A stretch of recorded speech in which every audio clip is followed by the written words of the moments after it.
When I unlocked the front door of my newly purchased cottage that Thursday afternoon, I expected silence. Instead, I heard the faint scrape of metal against wood coming from upstairs. At first, I assumed it was the wind nudging an old window frame. Then I heard a woman's voice quietly reading measurements into her phone. 41 inches. Maybe custom shelving would fit here. I climbed the stairs as quietly as I could. Standing inside my bedroom was my daughter-in-law, Claire. She wasn't admiring the view or looking around out of curiosity. She was measuring my walk-in closet with a tape measure while recording dimensions on her phone as if she had been hired to redesign the room. She never noticed me until I spoke. Claire. She spun around so suddenly that the tape measure slipped from her hand and clattered across the hardwood floor before sliding beneath the bed. "Oh!" she exclaimed, forcing a smile. I folded my arms. "What exactly are you doing in my bedroom?" She gave an awkward laugh. "I was just trying to imagine how everything could be arranged. Ethan said you hadn't decided what to do with the rooms yet." Her answer didn't explain why she was inside a locked house. I looked directly at her. "How did you get inside?" She hesitated for only a second.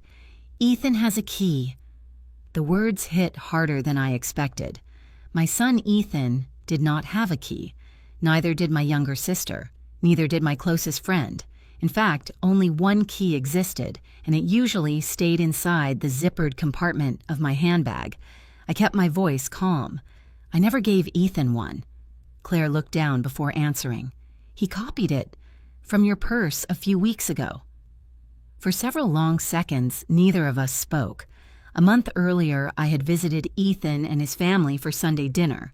My handbag had been sitting near their front door while we ate. Without telling me, my own son had taken my key, made a duplicate, returned the original, and never mentioned it. I suddenly understood why Claire looked more embarrassed than surprised. She knew it was wrong. "Please leave," I said quietly. She blinked. "What?" "I want you to leave my house. Right now."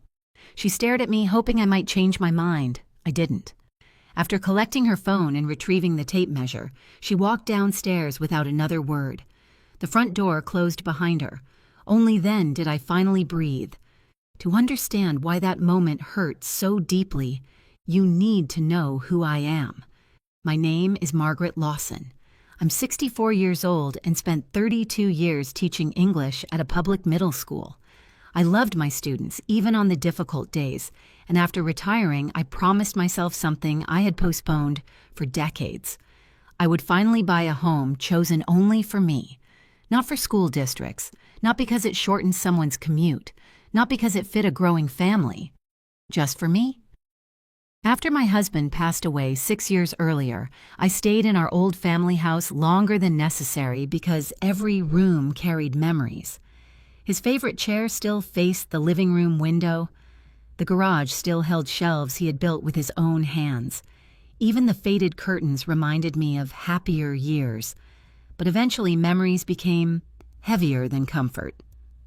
I wanted a fresh beginning. Without telling anyone, I spent months searching for the perfect place until I found a charming cottage in the quiet town of Brookhaven, about 2 hours away. The house wasn't large. It had 3 bedrooms, a cozy fireplace, original oak floors, and a peaceful sunroom overlooking a beautiful maple tree that glowed crimson every autumn. The moment I stepped inside, I knew it belonged to me. I signed the papers without discussing the decision with anyone. Only after everything was finalized did I call Ethan. Instead of congratulating me, he sounded offended. "You bought a house without telling us?" I wanted it to be a surprise. A surprise. "Mom, we're your family." "I know. You should have asked what we thought." That sentence stayed with me. Asked? I had worked my entire adult life, paid every mortgage payment, saved every dollar, raised Ethan after his father became too ill to work. Why did I need permission to spend my own retirement savings? Over the following weeks, our conversations became increasingly uncomfortable. Ethan kept mentioning how crowded his own house had become. Claire's mother had moved in temporarily. The children were sharing a bedroom. Parking was difficult. Traffic was exhausting. Little by little, every discussion somehow returned to my new cottage. At first, I thought he simply admired it. I had no idea he was already imagining it as his family's future home. and I certainly never imagined he had already made himself a key. The first hint that Ethan's interest in my cottage wasn't innocent came during a phone call a few days later. He asked about the spare bedrooms. "How many are there?" he said, casually. "2. "And you're planning to use both?" I smiled to myself. "I'll have one as a guest room and the other as a reading room." There was a brief silence. "You don't really need a reading room," I laughed softly. "I've waited over 40 years to have one." He didn't laugh back. Over the next 3 weeks, every conversation somehow circled back to the house. Sometimes he asked whether the backyard was fenced. Other times he wanted to know if the basement could be renovated or whether the kitchen had enough space for a larger dining table. The questions became strangely specific. One evening, he finally stopped hinting. "You know," he began carefully, "Brookhaven is almost halfway between my office and the new regional branch. So, it would make life a lot easier." "For whom?" "Our family." I remained quiet. He continued. "The kids could finally have separate bedrooms. Claire's mother wouldn't have to sleep in the den anymore. The yard sounds perfect." I already knew where the conversation was heading. "Ethan." "What? This isn't your house. I'm just saying it makes more sense for a family than for one person." I took a slow breath. "It makes perfect sense for the person who bought it." He sighed loudly. "Mom, you're 64. "Yes." "Living alone 2 hours away isn't practical. I've been taking care of myself for decades. I just think you're making a mistake." "No," I answered calmly. "I think you're imagining a future that doesn't belong to you." The conversation ended shortly afterward. For the next week, neither of us called. I focused on moving. Each trip to Brookhaven made the cottage feel more like home. I unpacked boxes one at a time instead of rushing. I hung family photographs in the hallway, placed my favorite novels inside the built-in bookshelves, and spread my grandmother's handmade quilt across the bed. For the first time in years, every decision belonged only to me. Then came Friday. I had packed my car with more belongings, planning to spend the entire weekend settling in. As I turned onto my street, my heart sank. A dark blue SUV sat in my driveway, Ethan's. I parked at the curb and stared for several seconds before stepping out. Laughter drifted through the open kitchen window. When I entered the house, I froze. The refrigerator door stood open while Ethan filled its shelves with groceries. Claire arranged blankets in the living room. Their 2 children raced through the hallway, shouting excitedly. Claire's older sister was standing in the sunroom discussing where a television might fit. Several sleeping bags had already been unrolled on my floor. Everyone looked completely comfortable, as though they belonged there. Ethan smiled when he noticed me. "There you are." I didn't answer. "We thought we'd surprise you," he continued cheerfully. The kids were excited to help unpack. I slowly placed my purse on the kitchen counter. "How long have you been here?" "About an hour." "How long are you staying?" "The whole weekend." He answered so naturally that it sounded as if we'd discussed the plan together. "We brought food," Claire added brightly. "That way you wouldn't have to cook." I looked around the room. Cabinets were already open. Kitchen drawers had been reorganized. Someone had moved several unopened boxes into different rooms without asking me. My carefully planned weekend had disappeared before I even arrived. I walked into the sunroom. Claire's sister smiled politely. "This space gets beautiful afternoon light," she said. "It would make an amazing playroom." I looked around the room. Large windows overlooked the maple tree. A comfortable chair would fit perfectly beside the glass. "This isn't going to be a playroom," I said quietly. Claire frowned. "I was only making a suggestion. I've already decided what this room will be." An uncomfortable silence settled over the house. Back in the kitchen, Ethan closed the refrigerator. "We're only trying to help." "I never asked for help." "We're family." "I know." "Then why are you acting like we're strangers?" I met his eyes. "Because strangers usually knock before entering someone else's home." His smile disappeared. Neither of us spoke for several moments. Finally, I took a slow breath. "Ethan?" "What?" "I want all of you to leave." The room became completely silent. Even the children stopped talking in the hallway. Claire stared at me in disbelief. "You can't be serious." "I've never been more serious." We drove 2 hours. I understand. The kids were looking forward to this. I'm sorry. Ethan folded his arms. So you're throwing your own family out? I nodded once. This is my home, not yours. His expression hardened. At that moment, I realized this argument had never really been about a weekend visit. It was about ownership, and I had no intention of surrendering mine. For a few seconds, no one moved. The children looked back and forth between their parents, confused by the silence. Claire's sister quietly stepped away from the sunroom doorway, sensing she had wandered into a family dispute that had nothing to do with her. Ethan stared at me as though he expected me to apologize. Instead, I stood my ground. You really want us to pack everything up and leave? He asked. Yes. After we drove all this way? Yes. Claire folded her arms. This is unbelievable. I don't think it is, I replied. What I find unbelievable is that all of you entered my home without permission. We had a key, Ethan argued. A key you had no right to make. He looked away. For the first time since I arrived, he had no answer. Without another word, Claire began stuffing groceries back into reusable bags. Ethan rolled up the sleeping bags while the children quietly collected their toys. No one argued anymore. The excitement that had filled the house only minutes earlier had vanished, replaced by an uncomfortable silence. Before leaving, Ethan stopped at the front door. You've changed. I looked at him sadly. No, Ethan. I finally started protecting what belongs to me. He shook his head, gathered the last bag, and walked outside. I watched from the front window as the SUV backed slowly down the driveway before disappearing around the corner. Only after it was gone did the house finally feel like mine again. The silence that followed wasn't lonely. It was peaceful. I carried my remaining boxes inside one by one. There was no rush, no one telling me where furniture should go or how a room ought to be used. That evening, I made the simplest dinner imaginable: scrambled eggs, buttered toast, and hot tea. Sitting alone at the small kitchen table, I listened to the sounds outside. A dog barked somewhere in the distance. Leaves rustled gently against the windows. A train whistle echoed from miles away. For the first time in years, I felt completely at ease. The next morning, I called a locksmith. By noon, every exterior lock had been replaced: the front door, the back entrance, even the old side door leading into the sunroom. When the locksmith handed me 2 new keys, I slipped one into my purse and locked the other inside a small safe at home. No one else would ever have access again unless I personally chose to give it. Later that afternoon, I called my younger sister, Helen.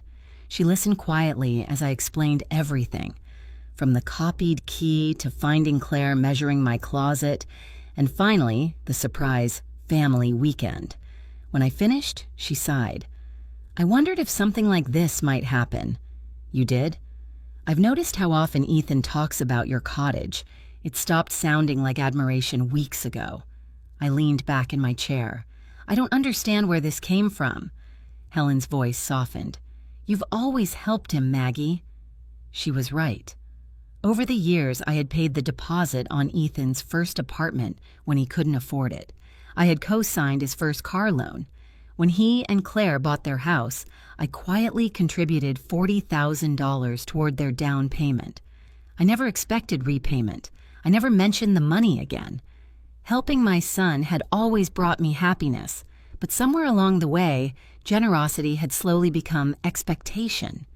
Perhaps without realizing it, Ethan had started believing that everything I owned would eventually become available whenever he needed it.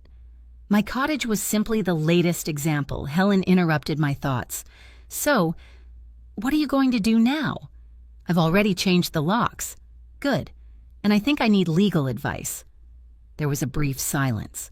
I think you're making the right decision, she replied. On Monday morning, I called the attorney who had handled my late husband's estate several years earlier.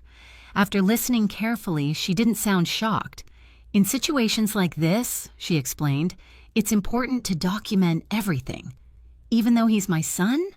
Especially because he's family. She advised me to keep records of every incident, save text messages, and write down dates while they were still fresh in my memory. Then she said something that stayed with me. Love and legal boundaries can exist at the same time. Setting one doesn't erase the other. Those words lifted a weight from my shoulders. For days I had questioned whether I was being cruel. Now I realized I wasn't punishing my son. I was protecting my peace. That evening, I sat in the sunroom with a cup of tea as the setting sun painted the maple tree in shades of gold and orange. The house was quiet. The rooms were exactly as I wanted them.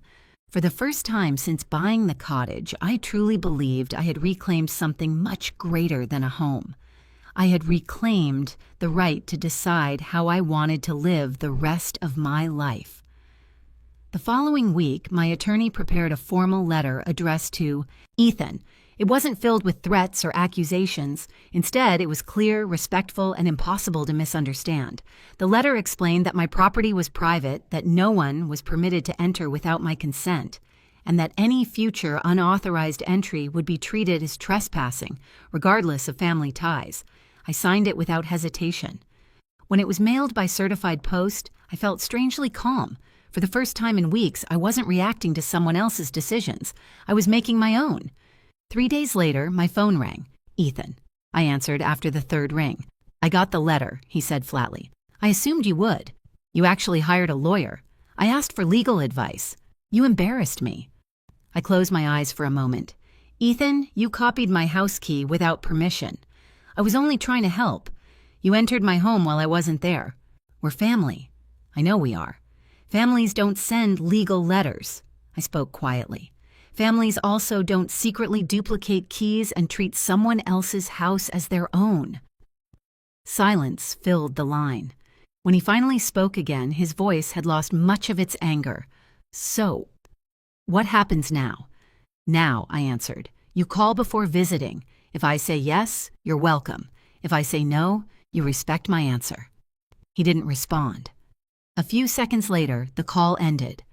The rest of the summer passed peacefully. I settled into a comfortable routine.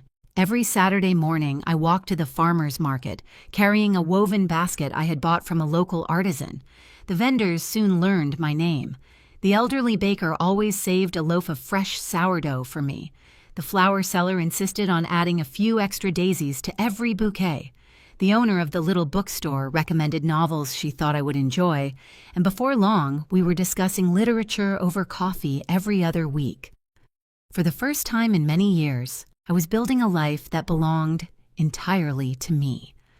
I painted the guest bedroom a soft cream color. I planted lavender along the stone pathway leading to the front porch. The reading room slowly filled with shelves of novels collected over a lifetime. Every evening, sunlight poured through the windows of the sunroom before fading into a peaceful twilight. No interruptions, no expectations, no explanations. One afternoon, while pulling weeds around the maple tree, I heard someone call my name. It was my neighbor, Eleanor, who lived 2 houses away. She was in her early 70s and had moved to Brookhaven after losing her husband several years before. She rested her gardening gloves on the fence. "That maple is beautiful," she said. "I fell in love with it the first time I saw the house." She smiled knowingly. "Wait until October." "Is it even prettier?" she laughed. "The whole street turns golden. Every year I come outside with a cup of coffee just to watch the leaves change." Her words made me smile. "That sounds wonderful." "It is," she replied. "Peace is underrated." After she continued her walk, I stood quietly beneath the tree. Peace. That single word described everything I had been searching for without realizing it. For decades, my life had revolved around responsibilities. Deadlines, bills, parent-teacher meetings, school concerts, doctor appointments, helping relatives, supporting my son whenever he stumbled. I had never regretted those years. They had shaped me. But somewhere along the journey, I had forgotten that I deserved peace, too. Not because I had earned it, simply because every person deserves a place where they can breathe without guilt. As summer slowly gave way to autumn, Ethan stopped calling every week. The angry messages disappeared, the pressure disappeared. Even Claire remained silent. Perhaps they had finally understood that I wasn't changing my mind, or perhaps they had accepted that my boundaries were real. Either way, life became wonderfully ordinary. Sometimes, ordinary is exactly what happiness looks like. Then, near the end of September, my phone rang once again. It was Ethan. His voice sounded different this time, calmer. "Mom? Yes? I was wondering." He paused before finishing his sentence. "Would it be all right if I came by next weekend? Just me and the boys." For a moment, I simply listened. It was the first time he had asked instead of assumed, the first time he had given me the opportunity to choose. A small smile crossed my face. "Yes," I answered. "I'd like that." There was another brief silence. Then very softly, he said something I hadn't heard in months. "Thank you." It wasn't an apology, not yet, but it was the first genuine step toward becoming a family again. The following Saturday arrived with cool autumn air and a cloudless sky. I woke early, brewed a pot of coffee, and opened the windows of the sunroom. A gentle breeze carried the scent of fallen leaves through the house. Outside, the maple tree had begun its annual transformation. Its green leaves were slowly giving way to brilliant shades of amber and crimson, just as Eleanor had promised.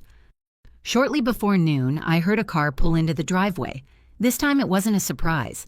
Ethan had called 3 days earlier, asked politely if he could visit, and waited for my answer before making any plans. That simple act meant more to me than he probably realized. When I opened the front door, my 2 grandsons rushed forward with excited smiles. "Grandma!" I hugged them tightly before looking up at Ethan. He stood quietly on the porch with his hands in his jacket pockets. "I brought lunch," he said, holding up a paper bag from a local bakery. "Come in." The boys immediately ran into the backyard, laughing as they chased one another across the grass. Their joyful voices filled the air without disturbing the peaceful feeling the house had given me since the day I moved in. Inside, Ethan carefully placed the food on the kitchen counter. He didn't open cabinets. He didn't rearrange anything. He simply waited. That alone told me he understood something had changed. We carried our coffee into the sunroom and sat facing the maple tree. For several minutes, neither of us spoke. Finally, Ethan broke the silence. "I've had a lot of time to think." I looked at him but said nothing. "I was angry when you bought this place." "I know. I convinced myself you were pushing us away." "I wasn't." He nodded slowly. "I see that now." The words were quiet, almost hesitant, but they sounded sincere. He looked around the room. "I think somewhere along the way I stopped seeing this as your home." I waited. "I started thinking about how useful it could be for us." He sighed deeply. "I never stopped to ask whether that's what you wanted." A long silence followed. Outside, the boys laughed as they tossed colorful leaves into the air. "I've spent weeks trying to understand why I acted the way I did," Ethan continued. "I don't think I even realized how entitled I sounded until you made me leave that weekend." I smiled gently. "It wasn't easy for me either." "I know." He rubbed his hands together. "When I copied your key, I told myself it wasn't a big deal." It was. I know that now. For the first time since this began, he looked directly into my eyes. "I'm sorry, Mom." There it was. Not an excuse, not a justification, just an apology. I reached across the table and rested my hand on his. "I forgive you." His shoulders relaxed as though he had been carrying an invisible weight for months. "I don't expect everything to go back to normal overnight," he admitted. "It doesn't have to. I just want us to move forward." So do I. Later that afternoon, we all walked through the neighborhood together.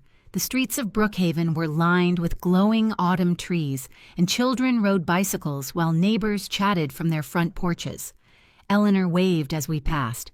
"So these must be the famous grandsons," she said with a smile.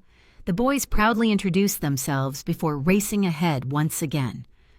Watching them run beneath the falling leaves, I realized something important. Setting boundaries hadn't destroyed my family. It had saved it. Without honesty, resentment would have continued growing until there was nothing left but anger. Instead, we had finally learned to respect one another. As the sun began to set, Ethan gathered the boys and prepared to leave. Before getting into his car, he turned back toward the cottage. "It's a beautiful home," he said. I smiled. "It really is." He nodded. "I'm glad you found it." After they drove away, I remained on the front porch for several minutes. The evening breeze carried another shower of bright orange leaves across the yard. I wrapped my sweater a little tighter and looked at the maple tree glowing in the fading sunlight. 32 years of teaching, years of caring for my husband through illness, decades of raising a son, paying bills, keeping promises, and putting everyone else's needs ahead of my own. Those chapters had shaped my life, and I would never regret them. But this chapter belonged to me. Inside the cottage, my grandmother's quilt rested neatly across my bed. My books filled the shelves exactly as I had arranged them. The painting that had traveled with me through every move hung where the morning sun would find it each day. Everything around me reflected choices I had made for myself. I picked up my coffee, stepped into the quiet yard, and stood beneath the maple tree as another leaf drifted gently to the ground. For the first time in many years, I wasn't searching for peace. I was living in it.